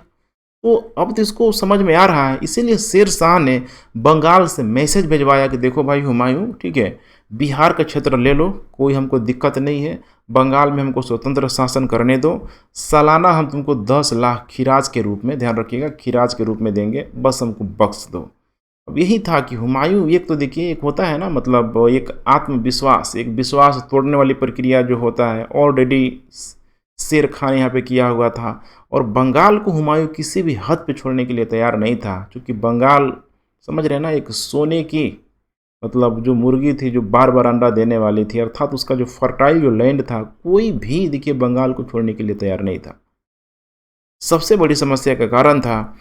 और यही देख पा रहे हैं, 15 अगस्त 1538 को हुमायूं पीछा करते हुए बंगाल में गौड़ यहाँ पे पहुँच गया। अब जैसे शेर शाह का यही था कि ये पूरा पूरा जो इलाका था इधर, बिहार वाला, बंगाल वाला, शेर शाह का यहाँ पे सूचना जो तंत्र था बहुत मजबूत था, शेर शाह को पहले पता चल जाता था। शेर खां वो देखिए बंगाल को छोड़ के दक्षिण बिहार की तरफ आ गया, इधर दक्षिण बिहार की तरफ यहाँ पे कूच कर गया। और माना जाता है, ठीक है, कि बंगाल के शासकों को हराए लाशों का शेर खां ने पूरी तरीके से बंगाल में ढेर लगा दिया। ठीक है, अब आया यहाँ पे बंगाल में, कौन आएगा देखिए यहाँ पे, हुमायूं आएगा। बंगाल को देख के एकदम हतप्रभ रह जाएगा, क्योंकि पहली बार हुमायूं की एंट्री बंगाल में होती है। बंगाल को एकदम जन्नताबाद बोलेगा, तो बंगाल जन्नत है, लाशों का ढेर लगाए लेकिन जन्नत बोलेगा। और चाहेगा कि बंगाल में जो भी अपना लॉ एंड ऑर्डर है, अपनी प्रशासनिक नीतियों को पूरी तरीके से मैं लागू कर पाऊँ यहाँ पे, और यहीं शुरू हो जाएगा, प्रशासन को चलाने का प्रयास करेगा। लेकिन पुनः ही वही चीज़ हो जाएगा जैसे अस्कनी के नेतृत्व में गुजरात का हुआ था, कि गुजरात के लोगों ने सपोर्ट नहीं किया हुआ था, अमीरों ने सपोर्ट नहीं किया था, सारे लोग मुगलों को बाहरी मानते थे। और यहाँ पे तो बंगाल में ऑलरेडी बहुत सारे अफगान जो मुस्लिम लोग भी मौजूद थे। अपना प्रशासन को किसी भी हद में, ध्यान रखिएगा, इनकी मैंने मुगलों को देने के लिए तैयार नहीं थी, इसकी अधीनता को स्वीकार करने के लिए नहीं थे आम लोग। अब वैसे में समस्या है ना, जब आम ही लोग मुगलों को अपना स्वामी मानने से इनकार कर रहे हैं, तो कोई कितने लोगों को गला काट लेगा, सोचिए, आप खुद समझ के देखिए। बहुत टफ होता है ऐसे सिचुएशन में। हुमायूं को समझ में आ गया कि देखो, ठीक है, शासक तो यहीं का रहेगा, उस पर अपना लगाम हम लगा सकते हैं। और फिर ये चल पड़ा, ध्यान रखिएगा, शेर शाह के पीछे। अब शेर शाह को थोड़ा सा समझिए, देखिए कैसे दिमाग लगा रहा है, ठीक है। लेकिन थोड़ा सा दिल्ली की तरफ देख लीजिए, चूंकि अब हुमायूं तो आ गया है छोड़ के दिल्ली, पूरब के क्षेत्रों की तरफ, तो उधर दिल्ली में देखेंगे तो यहाँ पे हिंदाल, जो कि ऊपर का जो क्षेत्र मिला हुआ था एक भाई को, भिंदाल बिल्कुल ही दिल्ली की स्थिति को बदतर कर दिया हुआ था। और माना जाता है कि कमरान जो लाहौर तक, पंजाब तक आ चुका था, ये पूरा का पूरा देख रहे हैं ना, हिंदाल और कमरान दोनों, चूँकि ठीक है भाई भाई हैं सब, लाहौर से दिल्ली तक ये सब नियंत्रण कर रहा है। लेकिन दोनों में बन नहीं रहा, ध्यान रखिएगा, कमरान बहुत तेज तरार है इन दोनों में। इधर देखिए शेर शाह बिल्कुल चूहादानी बना के बैठा हुआ। चूहादानी इतिहासकारों के द्वारा शब्द दिया गया, चूहादानी समझ रहे हैं ना, मतलब चूहे को फंसाने के लिए, चाहे किसी भी प्रकार के यूट्यूब में देखिएगा तरह तरह का वीडियो आता है। कुल मिला के कैसे फंसाया जाए अपने दुश्मनों को अपने जाल में, ये शेर शाह भली बात ही समझता था। देखिए कहाँ आ गया शेर शाह, देखिए यहाँ पे, ठीक है। हुमायूं पीछा करता हुआ, जैसे हुमायूं को पता चला कि बक्सर आ गया है, तो यही जो गंगा नदी आप देख रहे हैं, थोड़ा सा यहाँ पे आपको समझना है, दिमाग लगाना है। गंगा नदी यही है, आपको बक्सर, एक बिहार में एक जिला मिल जाएगा बक्सर, ठीक है। और यहीं पे एक करमनासा नदी देख रहे हैं ना, करमनासा, मैंने बोला जाता है इस नदी में अगर नहा लेंगे तो सारे के सारे आपके जो कुकर्म होंगे, ठीक है, ख़त्म हो जाएंगे, मैंने शुद्ध हो जाएंगे आप। तो यही है करमनासा, कर्मों का नाश करने वाली नदी, ठीक है। तो हुमायूं का पीछा करते हुए चला गया बक्सर, है करमनासा नदी के पास, और यहीं आसपास के क्षेत्रों में देखिए शेर शाह यहाँ पे एकदम जाल बिछा के बैठा हुआ था। बरसात का मौसम था, और इतिहासकार मानते हैं कि देखो, बरसात के मौसम में अगर बंगाल से अगर हुमायूं अपने सैनिकों को सही सलामत अगर इन क्षेत्रों में ले गया, तो हुमायूं अपने आप में एक बहुत अच्छा एक सैनिक कूटनीतिक योद्धा के रूप में मौजूद था, पता था उसको। लेकिन फिर इतिहासकारों के द्वारा क्रिटिसाइज किया जाता है कि फिर ये फेल कैसे हो गया। तो बोला जाता है कि बरसात का मौसम जब पीक समय में होता है, तो चाहे उत्तरी बिहार की बात करें, उत्तरी बिहार में तो बरसात के मौसम में तब जा ही नहीं सकते हैं, ठीक है। इधर इतनी बड़ी कोसी देख पा रहे हैं ना, यहाँ पे बागमती, गंडक, बूढ़ी ये सब नदियाँ इतना उत्पात मचाती हैं, पूरा का पूरा मैदानी इलाका जलमग्न हो जाता है। लेकिन देखेंगे तो उसी समय दक्षिण जो बिहार है, इधर भी कुछ-कुछ ऐसी नदियाँ हैं, खासकर करमनासा नदी की मैं बात कर रहा हूँ, कैमूर की पहाड़ियों से निकल रही है नदी। जब तेज़ बरसात होती है, तो पानी की मात्रा बहुत यहाँ पे अधिक होती है। तो यही जो इलाका है, थोड़ा ध्यान से आप लोग देखने का प्रयास कीजिए, आपको बेहतर समझ में आएगा, विजुअलाइज़ होगा। थोड़ा-सा मैं इसको ज़ूम कर देता हूँ, ठीक है? देख पा रहे हैं, यही है बक्सर का इलाका सपोज करिए, और ये है करमनासा नदी। यही जो इलाका है, यही मानाता है बीच का जो इलाका, करमनासा नदी और गंगा नदी की जो बीच के इलाका में, ठीक है, पूरी तरीके से तंबू गाड़ के, ठीक है, हुमायूं के सैनिक यहाँ पे थे। बरसात का मौसम आ गया, पता चला कि राते में बाढ़ होड़े आ गया। इधर से कमरान ने सैनिकों का यहाँ पे सहयोग नहीं किया, क्योंकि कमरान चाहता तो दिल्ली वगैरह, आगरा वगैरह में तोप रखा था, अपने सैनिकों को भेज सकता था। लेकिन वही था ना, एक अविश्वास का दौर था, हुमायूं से उसकी दुश्मनी थी, भेजा ही नहीं, कमरान ने अपने सैनिकों का सहयोग नहीं भेजा था। हुमायूं ने भी मदद नहीं मांगा, उसको लगता था कि भाई वो तो मेरा, ठीक है, बहुत ही दुष्ट टाइप का भाई है, शुरू में मेरा, ठीक है, पंजाब के क्षेत्रों को हड़प लिया। तो एक अविश्वास की जो स्थिति का जो दौर था भाइयों भाइयों में चल रहा था। कुल मिला के इसको कोई सहयोग किसी भी भाई से इसको नहीं मिला। अफ़गान सेना का पूरी तरीके से आक्रमण हो गया। बरसात है, माना जाता है कि ठीक है, जब ये सब इसके सैनिक वगैरह में पूरी टेंट वगैरह में पानी पानी लग गया, सब इधर उधर जाने लगा, उसी समय अफ़गान सेना ने शेर शाह सूरी ने अटैक कर दिया। बहुत ही होता है ना, मतलब सटीक रणनीति बनाते हुए, देखिए चूहादानी, अब समझ में आ रहा होगा, फंस गया सब बेचारा। जो हुमायूं था, माना जाता है कि होता है ना, सब पहना था, रात ही में घोड़ा लेके, ठीक है, जाना था मैदानी इलाके की तरफ, कूद गया, ठीक है, गंगा नदी में ही जाके छलांग लगा दिया। सोचिए। और वहीं गंगा नदी में एक व्यक्ति था, उस समय मछली वगैरह मार रहा था, जिसका नाम है सिहाबुद्दीन, ध्यान रखिएगा, सिहाबुद्दीन निजाम, इसका नाम बार बार पूछा जाता है। यही था, एक मछुआरा टाइप का समझ सकते हैं आप, एक भिश्ती, समझ रहे हैं ना। गंगा नदी पार करा के इसकी जान बचाई, ठीक है, इसके जाल वगैरह में बच गया होगा, फिर डूबते हुए देखा होगा पूरा, समझ रहे हैं ना, मतलब हीरे सोने जेवरात, शासक का अंग वस्त्र, उसको समझ में आ ही गया होगा कि कोई छोटा मोटा मछली तो है नहीं। बाद में उसको पता चला कि ये तो भाई मुगल शासक है। तो जान बचाने के एवज में यहाँ पे हुमायूं ने उससे प्रोमिस किया कि भाई दिल्ली आना तुम, ठीक है, एक दिन के लिए तुमको दिल्ली का मैं बादशाह बनाऊंगा। आगे चल के सिचुएशन जब ठीक हो जाएगा तो सिहाबुद्दीन निजाम दिल्ली जाएगा और हुमायूं अपना वादा पूरेगा, उसको एक दिन का ध्यान रखिएगा, दिल्ली का शासक अर्थात दिल्ली का बादशाह बनाएगा। अब यही है, देखिए इतिहास में सिर्फ और सिर्फ बादशाह का जान बचा के, देखिए सिहाबुद्दीन जो निजाम है, बिल्कुल एक तरीके से इतिहास में अपना नाम दर्ज लिखवा लिया। इसलिए बोला, देखिए इतिहास में सबका नाम दर्ज नहीं होता है, इतिहास में नाम अपना दर्ज कराने के लिए आपको कुछ बड़ा करना पड़ेगा। ये इतिहास का दौर है यहाँ पे, समझ रहे हैं इस बात को। तो यही हुआ यहाँ पे। और जैसे इसको मौका मिला दिल्ली में एक दिन का बादशाह बनने का, इसको भी लगा कि भाई अमर होना है तो कुछ काम करना होगा यहाँ पे। और इसने बड़ा एक अच्छा काम किया, देखिए चमड़े का सिक्का चलवाया। एक दिन के लिए इसकी वैलिडिटी थी कि चमड़े का सिक्का चलवा के, देखिए इतिहास के पन्नों में अमर हो गया। आज हम लोग इसको स्टडी कर रहे हैं, तो ये भी प्रश्न पूछा जाता है। अब देखिए यहाँ पे नेक्स्ट नंबर पे, यहाँ पे चौसा के युद्ध में सफल शेर खान हुआ। देखिए राज्याभिषेक बंगाल में करवाया, अब स्वतंत्र हो गया, कोई किसी का डर नहीं है, क्योंकि ऑलरेडी इसको हरा दिया है। और बेचारा देखिए हुमायूं वापस लौट के मुंह खा के यहाँ पे जाएगा, भाग के जाएगा, दिल्ली में जाएगा। दिल्ली में भाइयों में एक अविश्वास का लहर दौर पड़ा है, जैसे तैसे दिल्ली में उसको शासन सत्ता संभालने का मौका मिलेगा। राज्याभिषेक करेगा, यहाँ पे बंगाल में करवाएगा, और यहीं से उपाधि धारण करेगा, अल सुल्तान की उपाधि, या फिर इसको आदिल या शेर शाह की उपाधि भी बोला जाता है। ध्यान रखिए, अल सुल्तान, आदिल या शेर शाह।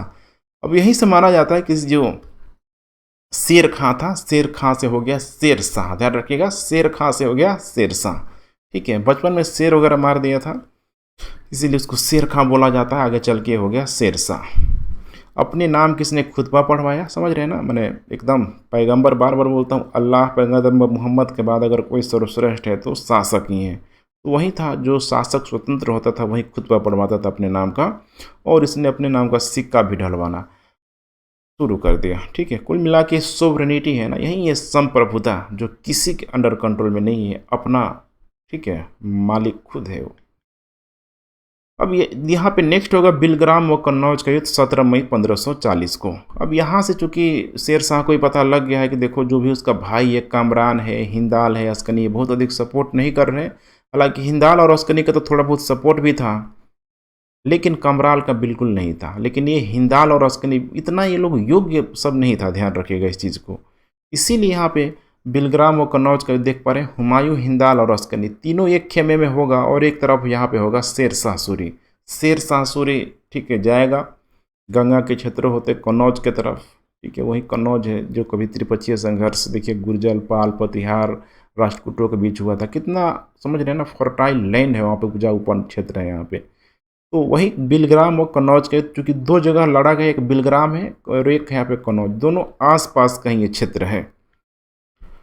हुमायूं इसमें माना जाता है कि बुरी तरह पराजित हुआ, इतना एक खतरनाक तरीके से पराजित हुआ कि इसके सारे क्षेत्रों पे अर्थात दिल्ली आगरा पे शेर शाह सूरी ने कंट्रोल कर लिया। और जब शेर शाह सूरी ने कंट्रोल कर लिया तो हुमायूं जाए कहाँ? बादशाह हुमायूं माने बोला जाता था कि बिना राज्य का राजा था उस समय। देखिए कैसा शब्द है, समझ रहे हैं ना, बादशाह हुमायूं बिना राज्य का राजा बेचारा हो गया, न घर का न घाट का हो गया। शेर शाह सूरी ने दिल्ली और आगरा पे पूरी तरीके से अधिकार कर लिया और यहीं से हो जाता है सूरवंश की स्थापना। अर्थात एक प्रश्न आ जाएगा कि सूरवंश अफगान जो अगर वंश की बात करें भारत में तो कितने नंबर में आएगा? तो दूसरे नंबर में आएगा, क्योंकि पहला अफगान जो शासक ऑलरेडी दिल्ली सल्तनत के अंतर्गत लोधी वंश के अंतर्गत एस्टेब्लिश हुआ था और दूसरे नंबर पे हुआ था द्वितीय अफगान राज्य का स्थापना हुआ था, ध्यान रखिएगा, ठीक है, इस शेर शाह सूरी के नेतृत्व में। तो द्वितीय अफगान राज्य का स्थापना किसने किया हुआ था? तो शेर शाह सूरी ने किया हुआ था। अब बेचारा हुमायूं भारत छोड़ के चूंकि रहता भारत में तो दिक्कत हो जाता, शेर शाह सूरी की तुक्के के द्वारा मार दिया जाता, ठीक है। और तो यहाँ पे हुमायूं देखिए भारत छोड़ के सिंध की तरफ भाग गया। अब देखिए यहाँ पे 15 वर्षों तक माना जाता है कि घुमक्कड़ जीवन जीता रहा। लगभग माना जाता है कि 1542 के बाद से ठीक है भारत से ठीक है निष्कासित हो गया, निर्वासित हो गया है बादशाह, ठीक है, लेकिन जगह कोई उसका किसी और ने ले लिया। अब देखिए क्या हो रहा है, निर्वासन काल में हुमायूं, ठीक है, अब यहीं से अकबर का संबंध जुड़ेगा। हिंदाल का जो अध्यात्मक जो गुरु था, ध्यान रखिएगा, सिया गुरु था मीर अली अकबर जामी, उसी की पुत्री से देखिए यहाँ पे हुमायूं ने ठीक है विवाह कर लिया, जिसका नाम था हमीदा बेगम। तो आपको मैंने बताया हुआ था ठीक है कि हुमायूं की जो पत्नी का नाम था, ध्यान रखिएगा, ठीक है, हमीदा बेगम। 1541 में यहाँ पे निकाह करेगा, ध्यान से देखते चलिए, 1541 में यहाँ पे निकाह करेगा। निकाह के बाद चूँकि देखिए दौर शुरू हो जाता है, उसके ऑलरेडी बीवियाँ थी, लेकिन अब चूँकि यहाँ पे मामला थोड़ा कॉम्प्लिकेटेड हो गया यहाँ पे, ठीक है, समझना है आपको, ठीक है, क्योंकि मुस्लिमों में वो दौर था जो एक से अधिक विवाह वहाँ पे चल रहा होता था।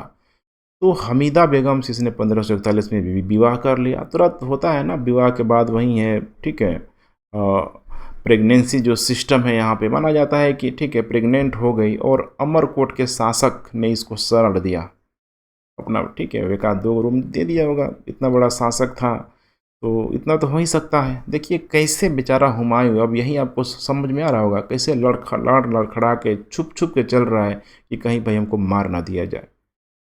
चला गया राणा बीर साल के यहाँ पे इसने शरण लिया और वहीं पे ध्यान रखिएगा अकबर का जन्म हुआ, ठीक है, अकबर का जन्म हो गया 1541-42 के दौर में, आपको देखने के लिए मिल जाएगा।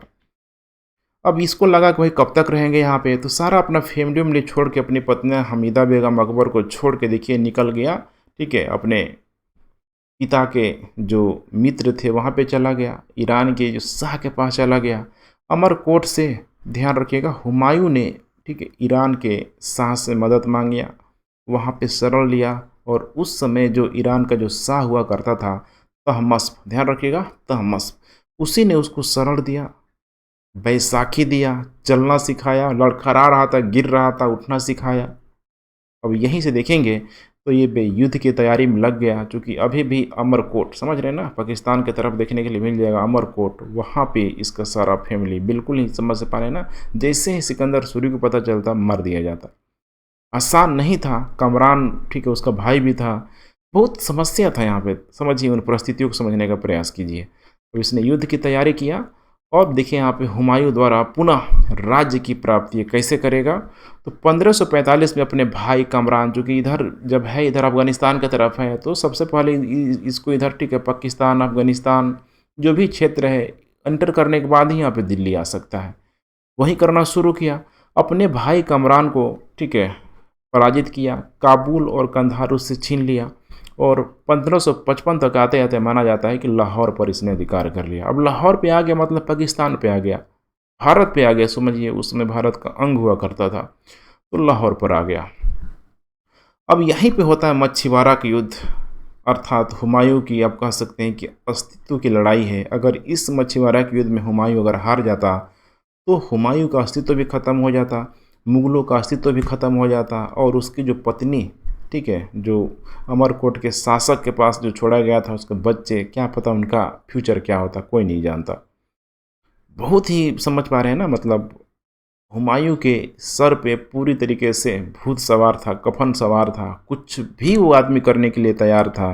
अब यही समझना है, सतलज नदी के किनारे यहाँ पे होगा हुमायूं एवं अफगान शासक। हुमायूं एकदम समझ रहे हैं ना, सिरफिरा टाइप का एकदम, मतलब किसी लेवल तक जा सकता है युद्ध को जीतने के लिए। और अफगान सरदार है यहाँ पे नसीब खां एवं तातर खां के बीच हुआ। देखिए हमारे हुमायूं के अस्तित्व की लड़ाई हुमायूं धूमधाम से जीता इस युद्ध में और बड़ा अच्छा रोल प्ले करता था इस निर्वासन जीवन में। उसका एक ठीक है सेनापति बैरम खान, बहुत ही विश्वास पात्र आदमी था, ध्यान रखिएगा बैरम का बड़ा इसको सहयोग करता था। मुगलों का अधिकार कुल मिलाकर संपूर्ण पंजाब पर हो गया। अब देखिए लाहौर के बाद से पंजाब तक आ गया। अब पंजाब का एरिया वर्तमान में भारत से लेकर पाकिस्तान तक का बहुत बड़ा एरिया पंजाब जो प्रांत हुआ करता था पूरा पूरा अधिकार हो गया। अब समझ रहे बिल्कुल। अब यहाँ पे सूर्यवंश के दरवाजे पे दस्तक दे रहा है हुमायूं। अब यहाँ पे लास्ट में होगा सरहिंद का युद्ध, अर्थात 22 जून 1555 को आप कह सकते हैं कि हुमायूं को वापसी और दिल्ली पे पुनः मुगल साम्राज्य की स्थापना। अब देखिए स्थान है यहाँ पे चंडीगढ़। और 1555 तक देखेंगे तो आपको थोड़ा सा मैं रिकॉल करवा दूँ, 1540 में देखिए जिस सूर्यवंश की स्थापना होगी, 1545 में इस सूर्यवंश का प्रथम मतलब आप कह सकते हैं कि जो प्रतापी शासक था शेर शाह सूरी की, देखेंगे तो उसको मृत्यु हो जाएगी, एक एक्सीडेंट होगा बेचारा, ठीक है, बम वगैरह भड़केगा, उसी में बेचारा मर जाएगा। अब उसके बाद से देखेंगे तो बहुत अधिक योग्य शासक नहीं होंगे, ठीक है, इस्माइल शाह, अंतिम शासक आदिल शाह भी आएगा। तो आपको समझना है इनको हराना बहुत अधिक मतलब डिफ़िकल्ट नहीं था हुमायूं के लिए। अफगानों का नेतृत्व कर रहा था सिकंदर सूर, यही था, ध्यान रखिएगा, सिकंदर सूर। और मुगल सेना का नेतृत्व कर रहा था बैरम खां। और बैरम खान तो समझ रहे हैं ना, कटप्पा टाइप का उसका वेशभूषा देखेंगे आप। अगर आप देखे होंगे अकबर जो मूवी है, बैरम खां को देखेंगे, और जब बाहुबली देखेंगे कटप्पा, तो थोड़ा सा ड्रेसिंग सेंस वगैरह देखेंगे ये एक ही टाइप का, ठीक है। किसी भी हद तक अपनी वफादारी के लोग जाने के लिए तैयार हैं। अकबर इसमें शामिल हुआ। देखिए अब आ गया सरहिंद के युद्ध में, अकबर भी आ गया। अकबर को युद्ध समझ रहे हैं कितना हो रहा होगा, मुश्किल से बेचारा ये, ठीक है, देखेंगे तो 8-9 साल का होता होगा। माना जाता है कि इसी सरहिंद के युद्ध में हुमायूं अपने बेटे अकबर से मिला। सोचिए कितना उसको खुशी हुआ होगा। देखा है भाई, एकदम हुमायूं का कॉन्फिडेंस 7वें आसमान पे, बैरम खां पुत्र आ गया अकबर, और क्या चाहिए युद्ध जीतने के लिए। अफगान सेना की यहाँ पे माना जाता है कि बुरी तरीके से हार हो गई। पुनः दिल्ली पे मुगलों का यहाँ पे शासन स्थापित हो गया। लेकिन लंबे समय तक यही है कि अभी इतना बूढ़ा नहीं हुआ था हुमायूं बेचारा। 1555 में 23 जुलाई 1555 में डेट याद रखिएगा, हुमायूं पुनः दिल्ली के तख्त पर बैठा और ये दिन आ ही गया 27 जनवरी 1556 को, जिस किले की स्थापना करवाया था दिन पनाह नगर, दिन पनाह वहीं पे शहर बसवाया हुआ था, उसी पे ध्यान रखिएगा एक पुस्तकालय बनवाया हुआ था, शेर मंडल नामक पुस्तकालय किसी ने स्थापना करवाया हुआ था। गया, पढ़ने का शौकीन था इसको। और पुस्तकालय की सीढ़ियाँ देख रहे हैं ना, जब भी इतना भव्य होता है, लंबी लंबी सीढ़ियाँ, कोई किनारे से समझ रहे हैं ना, कोई मतलब सपोर्ट के लिए नहीं होता। बेचारा गया, पैर फिसल गया और सीढ़ियों से गिर गिर के लुढ़कते लुढ़कते लुढ़कते बेचारा मर गया। मृत्यु हो गई 1556 में उसकी, ठीक है। इसी संदर्भ में यहाँ पे एक ब्रिटिश लेखक है लेनपुल, बहुत फेमस इतिहासकार है लेनपुल, ठीक है, पूरा नाम है देख पा रहे हैं इसका, स्टैनले लेनपुल ने कहा वह जीवन भर ठोकर खाता रहा और अंत में ठोकर खाकर ही मर गया। ऐसे अगर स्टेटमेंट दिया गया तो क्या है, तो हुमायूं के लिए बोला जा रहा है और ये बोल कौन रहा है? स्टैनले लेनफुल। अब मर गया तो इसके मकबरे का निर्माण भी करवाया गया। इसकी विधवा, ठीक है, बेगा बेगम के द्वारा, माने हाजी बेगम के द्वारा एक मकबरे का निर्माण करवाया जाएगा, जिसको लाल ताजमहल बोला जाता है। मैंने शुरुआत में ही आपको बता दिया था कि लाल ताजमहल, ठीक है, उसी का आगे चल के कॉपी कराया जाएगा शाहजहाँ के द्वारा ओरिजिनल ताजमहल के रूप में, अर्थात सफ़ेद संगमरमर का ताजमहल। माना जाता है कि बहुत अधिक ज्योतिष में विश्वास करता था। ध्यान रखिएगा, हुमायूं सप्ताह के 7 दिन 7 रंग के कपड़े पहनता था। जैसे कि एग्जाम्पल से देखें कि काला जो कपड़ा है, ठीक है, शनि भगवान का फेवरेट है, ठीक है, तो शनिवार को आप काले चीज़ों को हटा नहीं सकते हैं, मैंने ऐसा होता है ना यहाँ पे, तो चलते रहता है, वो सब ट्रेंड है। उसी तरीके से मंगलवार है, बुधवार है, बृहस्पतिवार है, कलर के अनुसार वो कपड़े पहनता था। तो काफ़ी ज्योतिष में विश्वास करता था। अफीम का शौकीन था, दिन पनाह नगर वगैरह जब बसवाया हुआ था, ठीक है, बहुत पार्टी वार्टी देता था अपने दोस्तों वगैरह को, ठीक है, अपनी भव्यता का प्रदर्शन करवा रहा था। तो माना जाता है कि अफीम वगैरह चल रहा था, ठीक है। फारसी स्थापत्य कला के बारे में माना जाता है कि यही जब गया हुआ था ईरान में, ईरान से ही वो फारसी स्थापत्य कला को सीख के आया हुआ था, मकबरे की योजना को बनाया हुआ था, और उस मकबरे की योजना को इसकी बीबी ने, अर्थात हाजी बेगम ने लाल ताजमहल के रूप में बनाया था। तो देखिए, विचारों का आदान प्रदान होता है, चाहे हम लोग भारत में अरबी शैली की बात करें, फारसी शैली की बात करें, ठीक है, जो भी स्थापत्य जो कला के क्षेत्र में देखेंगे तो एक मिक्स, एक सामाजिक के कंपोजिट, ठीक है, कल्चर आपको देखने के लिए मिलेगा। उसके बाद एक बार यहाँ पे गुलबदन बेगम, याद रखिए बाबर की पुत्री थी गुलबदन बेगम। अब देखिए, गुलबदन बेगम बाबर की पुत्री है, हुमायूं की सौतेली बहन के रूप में मौजूद है, एक ही घर में आस पास ही रह रहे हैं, तो अब उससे बेहतर उसका जीवन कौन जान सकता है। इसीलिए देखिए, जब कोई अपना व्यक्ति, जैसे कि आप अपने बारे में खुद लिख रहे हैं तो आत्मकथा होगा, ध्यान रखिएगा, आत्मकथा। जैसे कि बाबर ने, ठीक है, लिखा तुजू के बाबरी अपनी आत्मकथा खुद उसने लिखा, लेकिन अगर कोई दूसरा अगर लिख रहा है तो उसको बोला जाता है जीवन कथा, ठीक है। तो गुलबदन बेगम ने हुमायूं के जीवन चित्रण किया हुमायूंनामा में, लेकिन ये हुमायूंनामा का 2 पार्ट है, ध्यान रखिएगा। पहला पार्ट में इसने बाबर के बारे में बताया, सारा चीज़ लिखा, और दूसरा पार्ट जो है इसने हुमायूं के बारे में लिखा। तो हुमायूंनामा में ध्यान रखिएगा दोनों है, ठीक है, पिता और भाई के बारे में, दोनों के बारे में मेंशन किया हुआ है।